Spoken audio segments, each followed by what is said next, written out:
I applied to a job thinking I'd just be working for AT&T, like setting up people's phones for them, mostly old people, until I ended up in a Zoom call with like 5 other people learning about the uncapped commission I'd get from like selling phones in front of a Costco.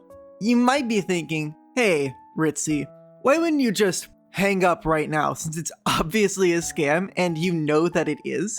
2 reasons. 1, I love scams.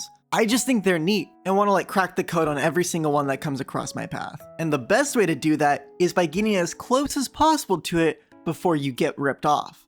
The second is that, frankly, I'm desperate. I left college because I knew that the job market right now would continue to get worse, but I didn't realize how terrible it already was.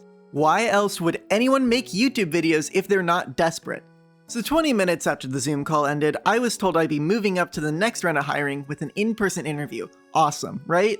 Problem is, I hadn't moved to where the job would be yet, so I pack a bag and hike it over to stay with my partner for the night, showing up at the interview that morning to find what I can only describe as a frat boy ritual. Honestly, it just felt like I stepped into some strange High School Musical sequel where Troy Bolton works a dead-end office job. When it came time for my meeting, I used it as a chance to practice for other, hopefully better interviews.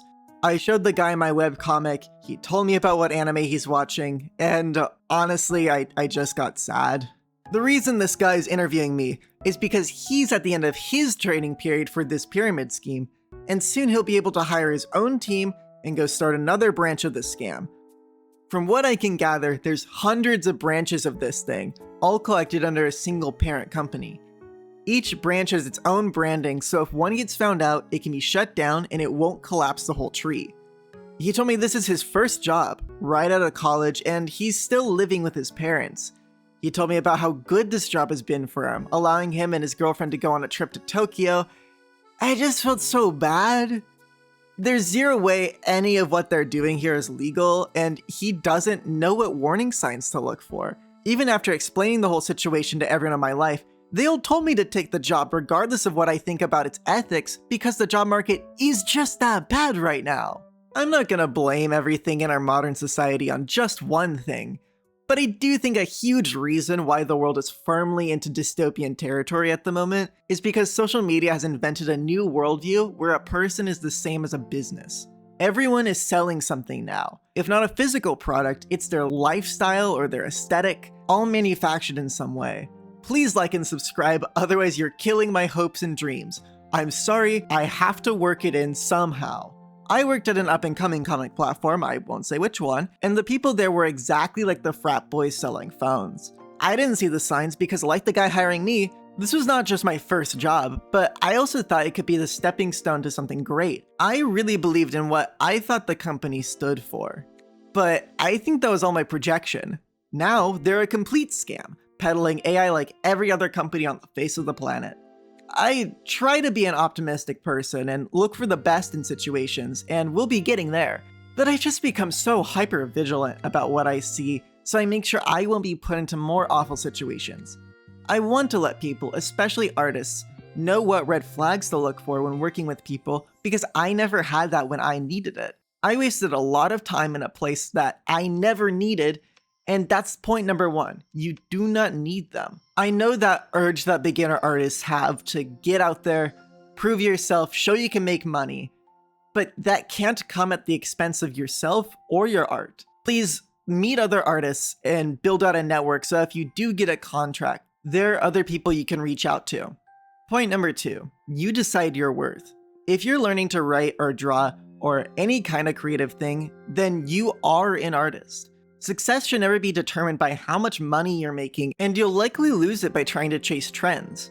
Being yourself on the internet is wildly different for everyone. I'm very much still trying to figure that out. But you need to know what you're about if you're going to find more people out there who will like your work and want to pay you. Final point, you're going to need to fail to make it. I'm just going to keep making this point until it finally starts sticking, but failing is not just human, it's good. Everything you do builds to eventual success, and the modern idea of immediate gratification is ruining our minds. We can't even talk to each other without expecting the conversation to go exactly how it plays out in our heads. Life shouldn't be clean, and neither should your art. Everyone's a grifter now because we're all desperate. It sucks unbelievably bad right now. We're all scrambling for some sense of control because humans need stability. But you need to be there for yourself before you can start to rebuild some shelter in this world. Get all that out of you, into music, onto the canvas, somewhere that can help you see what the next place is. It's gonna be beautiful. Thanks for staying till the end of the video. I've actually got a new comic out on Kickstarter right now. It's called Scaredy Cat. It's a slice of life comedy about these two girls working in a haunted house. One of them's the scariest person there, and the other one is deathly afraid of everything. I think it's a lot of fun. I did the colors on it. It's linked below if you want to check that out. Huge thanks to you if you do. If you want more comics or videos from me, you can subscribe to the channel and check out my Patreon. It's only $2 a month, and I put up stuff there as soon as it's done. You can also hype the video now. It's a thing for small creators. I don't know exactly how it works, but it'd be awesome if you guys did that too. Oh, and a bonus tip for all the YouTuber grifts out there. If anyone says they used to be a finance bro or talks about passive income, run the exact opposite direction. You never stop being a finance bro, like how you can't stop being a League of Legends player. You carry the toxic sludge with you forever.